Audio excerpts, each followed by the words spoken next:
wrongdoing by extremely powerful political actors, the crux of the journalistic mission, as I've always seen it.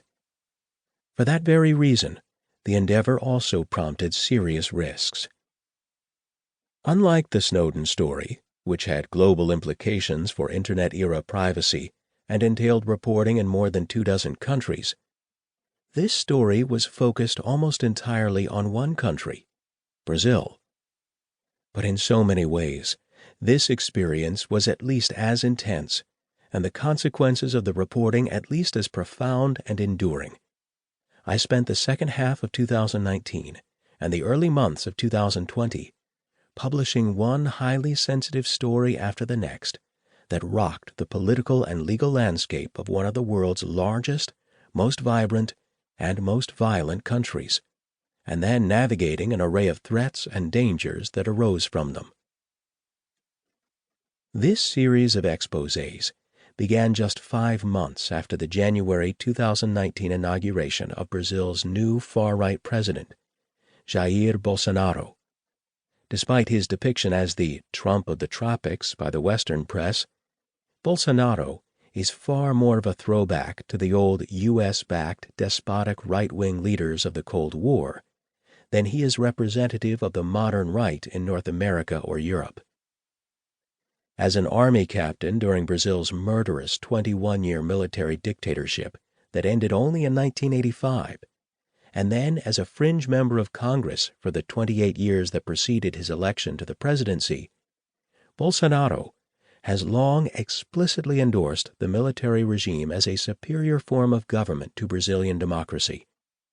He has often said that his only criticism of Brazil's military dictatorship is that it did not kill enough people, torture pervasively enough, or impose the level of repression needed to eradicate the leftist opposition entirely.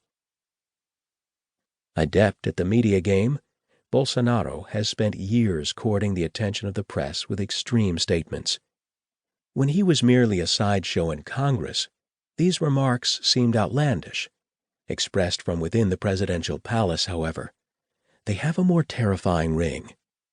He has said he'd rather learn that his son was dead than gay, and that the military regime should have killed 30,000 more people, pointing to the example of Chilean dictator Augusto Pinochet.